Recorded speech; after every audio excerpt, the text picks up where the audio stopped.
دوستان گرامی فرجی هستم. در این درس قرار هست درس اول زبان انگلیسی رو به شما آموزش بدم.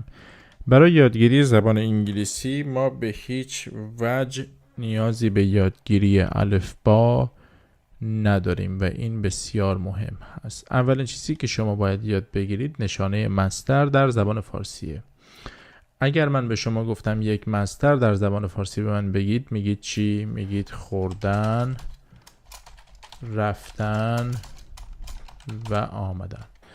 این خوردن، رفتن و آمدن چون تک کلمه ای هستند بهشون میگیم چی؟ مصدرهای ساده. پس یادتون باشه خوردن و رفتن، آمدن مصدر ساده هستند. شما میتونید چندین کلمه خودتون تولید کنید. حالا اگر به شما گفتم مثلا شنا کردن، شما میگید چون شنا کردن از دو کلمه تشکیل شده بهش میگیم مصدر مرکب.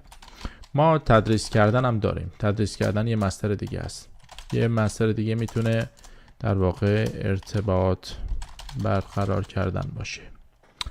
پس شنا کردن، تدریس کردن و ارتباط برقرار کردن چون اینها بیشتر از یک کلمه تشکیل شده اند بهشون میگیم مصدرهای مرکب. نشانه مصدر هم همون نونی هست که دوستان دارید در انتها میبینید. پس این نونی که اینجاست، نونی که در انتهای خوردن، این نی که در انتهای رفتن و در انتهای آمدن و بقیه مصدرها هست رو نشانه مصدر میدونیم در زبان فارسی. و اما نشانه مصدر در زبان انگلیسی، برخلاف زبان فارسی ما سه نشانه مصدر در زبان انگلیسی داریم: to، ing و ساده. یعنی ما یه مصدر با تو داریم، یه مصدر ing دار و یک مصدر ساده. مصدر ساده به این معنی هست که نه تو میگیره نه ing. اگر به شما گفتم رفتن در زبان فارسی دیگه مثل سابق شما نمیگید go، باید بگید to go، going و go. اگر گفتم شنا کردن شما میگید چی؟ میگید to swim، swimming و swim. اگر گفتم آمدن میگید to come، coming و come. پس یادتون باشه to go، going، go میشه رفتن. to swim، swimming، swim میشه شنا کردن. to come، coming، come میشه آمدن. خب یه مصدر بسیار مهم to be، being و be به معنی بودن. to be، being، be این ستاش میشه بودن. هر سه to go، going، go میشه رفتن. هر سه to swim، swimming، swim میشه شنا کردن. خیلی خوب. یه مصدر دیگه to get، getting و get. هر سه to get، getting، get میشه گرفتن. اینو یادتون باشه. و اما مهمترین مصدری که باید بهش بپردازیم چیه؟ to want، wanting و want. to want، wanting، want. هنگامی که داریم W رو تلفظ میکنیم لبها غنچه میشه و میاد بیرون و بعد از بیرون آمدن هست که تلفظ میشه. پس میگیم want. لب و دندان به هم برخورد نمی کنن مثل و فارسی. این W در زبان انگلیسی دقیقاً مثل چی تلفظ میشه؟ دقیقاً مثل WE که در واقع یا وی که در عربی هست. پس to want، wanting، want. در عربی هم میگیم انا و انت، انا و انت یعنی من و تو. خیلی خوب. حالا برای کسانی که تازه دارن یاد میگیرن زبان انگلیسی رو ممکنه بگن که ما تا حالا wanting ندیدیم، پس نتیجه گیری میکنن یا اینطور نتیجه گیری میکنن که wanting وجود نداره. خیر، هر مصدر اصلی در زبان انگلیسی باید این سه شکل رو داشته باشه. پس to want، wanting، want وجود داره و باید هم وجود داشته باشه و هست. دلیل نداره چون شما ندیدید وجود نداشته باشه. وجود نداشته تا الان چون تا حالا کسی بهتون نگفته بوده. پس وجود داره.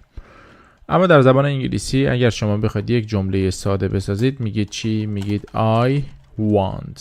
یعنی I که به معنی فاعل باشه شما بعدش فعل ساده میارید. I به معنی من و want اینجا میشه من میخواهم. یادتون باشه I want میشه من میخواهم. یه مصدر خیلی زیبا معرفی میکنیم، دوست داشتن، که تقریبا همه بلدن. میشه to love، loving و love. خیلی خوب. to love، loving، love میشه دوست داشتن. اگر من خواستم بگم من دوست دارم میگم I love. شما اینو در جمله I love you شنیدید. پس I love میشه من دوست دارم. I love you میشه من تو رو دوست دارم یا من شما را دوست دارم.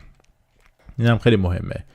پس شما این جمله رو از کجا آوردی؟ مصدر چی بود؟ یادتون باشه اگر ما 1000 جلسه هم با هم کار کنیم همیشه باید برگردیم به نشانه مصدر در زبان فارسی و در زبان انگلیسی. I love you یعنی من تو رو دوست دارم. بله من تو رو دوست دارم. هر کسی که هستی این ویدیو رو داری میبینی، چون داری پیشرفت میکنی و این من رو بسیار خوشحال میکنه. و تو وقتی داری پیشرفت میکنی و یاد میگیری، وقتی داری زبان انگلیسی رو یاد میگیری، قطعا یک فرد دوست داشتنی خواهی بود. خیلی خوب. حالا یه نفر میخواد بگه من میخوام برم. خیلی خوب. شما میگی I want که میشه من میخواهم، اما رفتن میشه to go، going و go.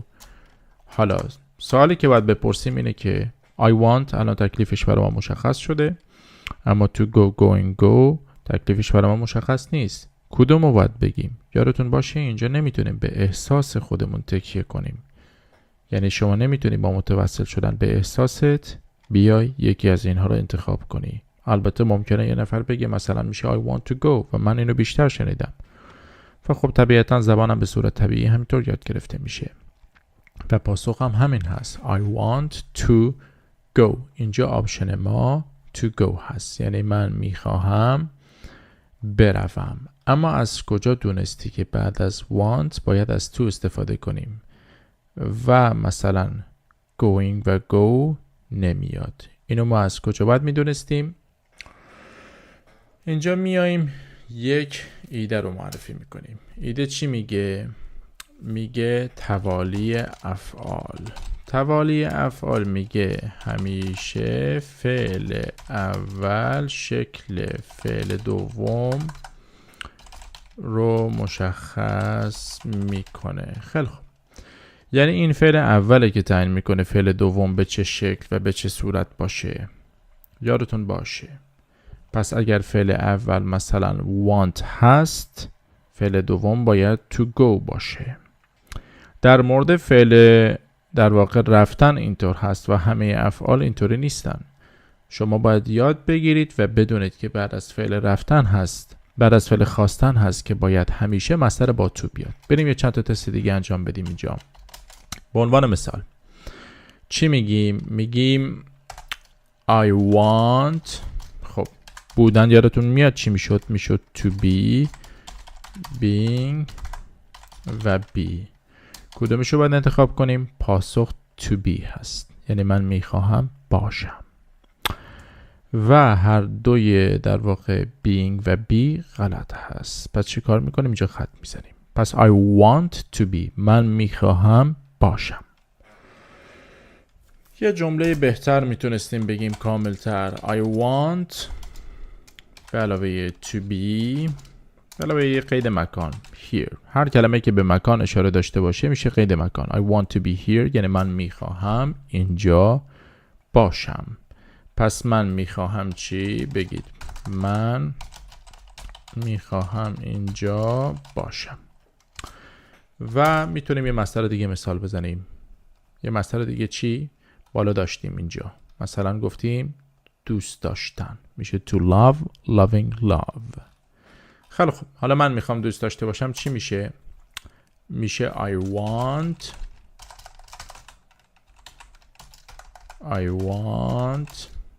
به علاوه to love مصدر می نویسیم loving و سپس love. کدوم؟ پاسخ ما to love هست. از کجا میدونیم؟ ما میدونیم که مطابق با قاعده توالی افعال باید بعد از want از مصدر با to استفاده کنیم. این یک قانون همیشگیه. و لاو و لاوینگ چی هستن؟ غلطند اینجا. خب یه مثال بهتر میتونیم بزنیم. I want to love you. من میخوام تو رو دوست داشته باشم. من کسی دیگه رو نمیخوام دوست داشته باشم. I don't want to love anyone, any other persons. هیچ شخص دیگه رو نمیخوام دوست داشته باشم. پس ما اینجا با این آشنا شدیم. اما میایم سراغ چی؟ میایم سراغ مفهوم حروف اضافه. تا اینجا یک آشنایی تقریبا مبتدی و نسبی با مصدر در زبان فارسی و انگلیسی داشتیم. من گفتم آلمانی چون من آلمانی هم درس میدم. خب این ویدیو رو دارم ریکورد میکنم برای عزیزانی که انگلیسی رو دوست دارن یاد بگیرن و دوست داشتن من مدرسشون باشم و من این رو در نهایت افتخار و با کمال فروتنی و با شوق فراوان انجام دادم. امیدوارم ویدیوها رو دنبال کنید، کانال ما رو سابسکرایب کنید، این آموزش ها رو به دوستانی که فکر میکنید نیاز داشته باشن و نیاز دارن حتما معرفی بکنید. خوبی گم نمیشه، به خودت باز میگرده. این کار رو باید انجام بدیم. این یک وظیفه واقعا ملی هست و یک وظیفه انسان دوستانه. خیلی خوب دوستان، بریم سراغ قسمت بعدی. در زبان فارسی اگر ما از حرف اضافه استفاده کنیم و اگر بعد از حرف اضافه از مصدر استفاده کنیم، مصدر باید مصدر در واقع کامل باشه، یعنی مصدر ساده. مصدری که نون داشت، منظور از مصدر کامل اینجا منظورم مصدریه که صرف نشده باشه، مثل خوردن، یعنی نه رو داشته باشه، نون رو داشته باشه. پس اینجا در مبحث حروف اضافه باز تکلیفمون رو با زبان فارسی روشن میکنیم. ممکنه باشن دوستانی که این ویدیو رو تماشا میکنن و از خودشون بپرسن که چرا فرجی داره در واقع زبان فارسی آموزش میده. اگر نه اینطور هست که ما باید زبان انگلیسی رو به زبان انگلیسی یاد بگیریم و اصلا نه با زبان فارسی دخیل باشه، و اگر زبان فارسی دخیل باشه این آموزش قطعا و بی برو برگرد آموزش درستی نیست. در پاسخ به شما دوستان عزیز میگم که یعنی اون افرادی که اینطور فکر میکنن که اصلا اینطور نیست.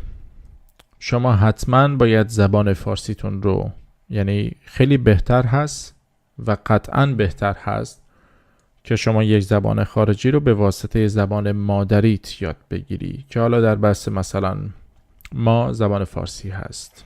خب اینو خود اروپایی ها هم بهش رسیدن. وقتی میگیم اروپایی ها، انگلیسی هم اینجا شورای بریتانیا داره، البته اینم باید بدونید دوستان. خیلی خوب، حالا میگیم چی در مبحث حروف اضافه؟ میگیم بعد از و قبل از. و بعد از و قبل از دو چی هستن؟ حرف اضافه از. یه حرف اضافه است در زبان فارسی، برای یه حرف اضافه است در زبان فارسی، با یه حرف اضافه است در زبان فارسی، بدون یک متضاد با میشه بدون، یعنی ما رو با رو ازش برمی‌داره میشه بدون. پس بدونم یه حرف اضافه است. اگر بخوایم بعد از این دو لفظ بعد از و قبل از در زبان فارسی از مصدر استفاده کنیم، قطعا مصدر باید نون داشته باشه و به نون ختم شده باشه. مثلا بعد از چی؟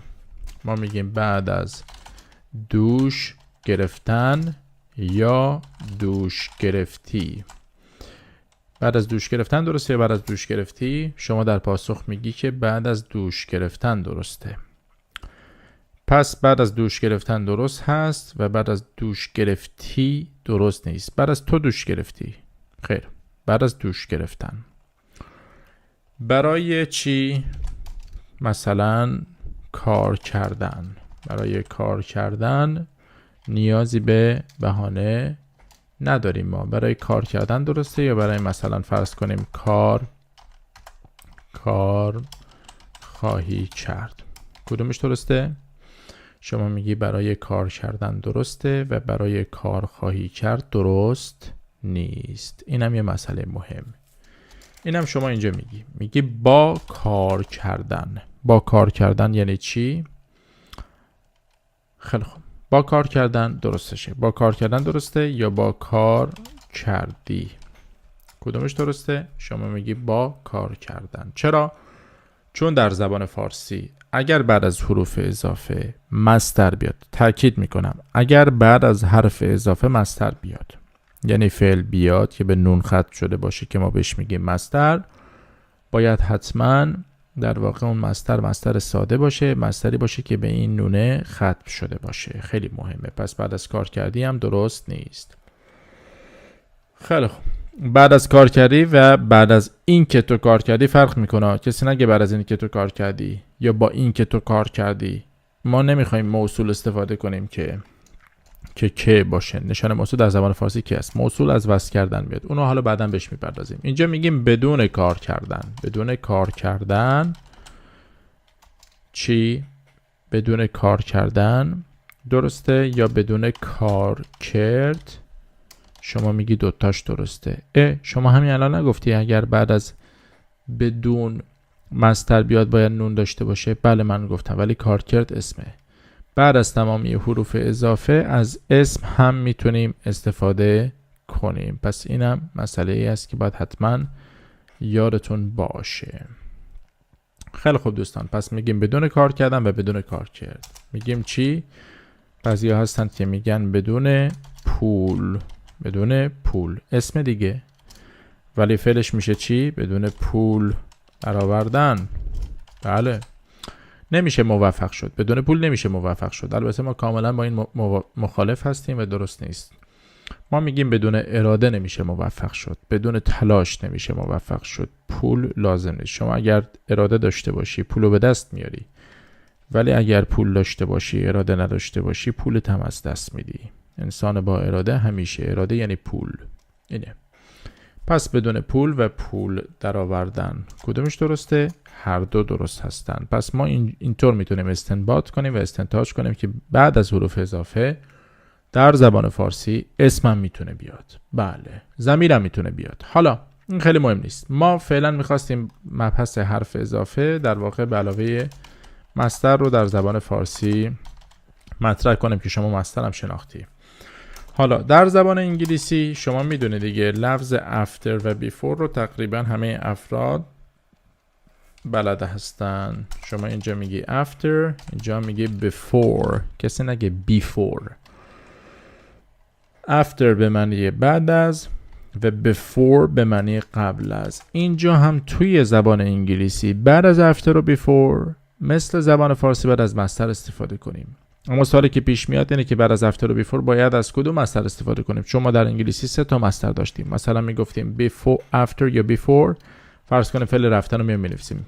خب رفتن میشه چی؟ میشه to go، going و go. شما میگی کدومش درسته؟ این یه قانونه. در زبان انگلیسی بعد از حروف اضافه باید حتما از مصدر ing دار استفاده کنیم. پس اینم یه قانون خیلی مهم. و to go و go که مصدر ساده هست، مصدر ساده میشه go و مصدر با تو، اینه که تو قبلش میاد. این دوتا نمیتونن بعد از حروف اضافه بیان. این یک قانونه. بله، شما باید حفظ کنید و باید همین الان یاد بگیرید که بعد از after و before باید از مصدر ing دار استفاده کنیم. خیلی خوب. خیلی جالبه که بدونید در زبان فارسی هم ما همین کار رو انجام میدیم. همینطور که دیدید و این کار هم انجام شد. شما میگی چی؟ میگی بعد از رفتن. بعد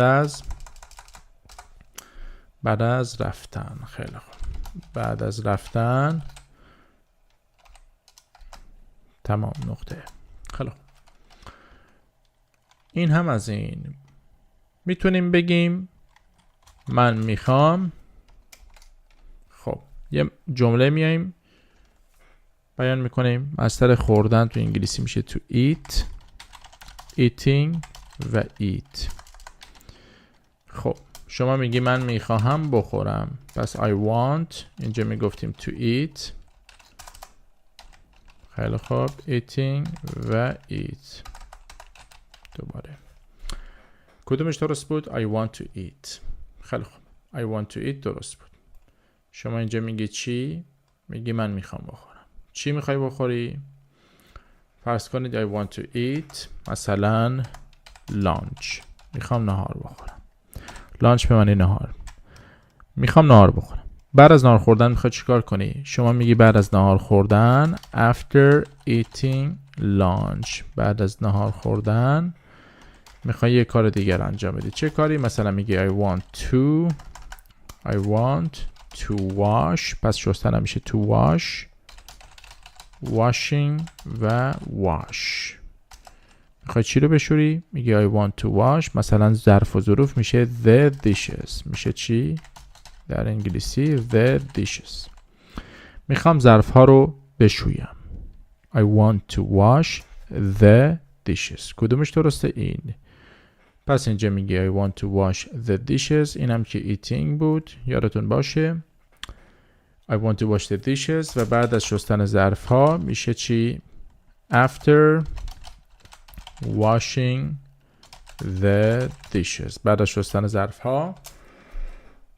خب این washing هم اینجا میگذاریم، زردش میکنیم، رنگش میکنیم که بدونید شما بعد از حرف اضافه after باید از مستر ing دار استفاده کنیم. اما بعد از شستن ظرف ها شما نهارتو خوردی، ظرفات هم شستی، حالا میخوای چیکار کنی؟ میگی میخوام بخوابم. I want to.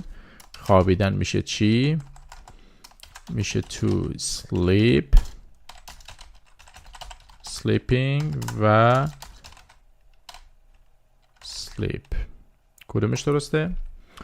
بعد از want مستر با تو. بله من حفظ کردم. خب بعد از خوابیدن after چی؟ sleeping. این همینجوری ادامه پیدا میکنه. شما اگه کاراتو بخوای پشت سرم بگی میای یکی یکی چیکارش میکنی؟ بیانش میکنی. پس after sleeping. اینم از این. خب دوستان این یک درس کوتاه بود در زبان انگلیسی. من سعی میکنم ادامه درس ها رو همینطور قرار بدم. لطفاً حمایت کنید، معرفی کنید. این آموزش رو به دوستانی که نیاز دارن حتما معرفی کنید. امیدوارم لذت برده باشید.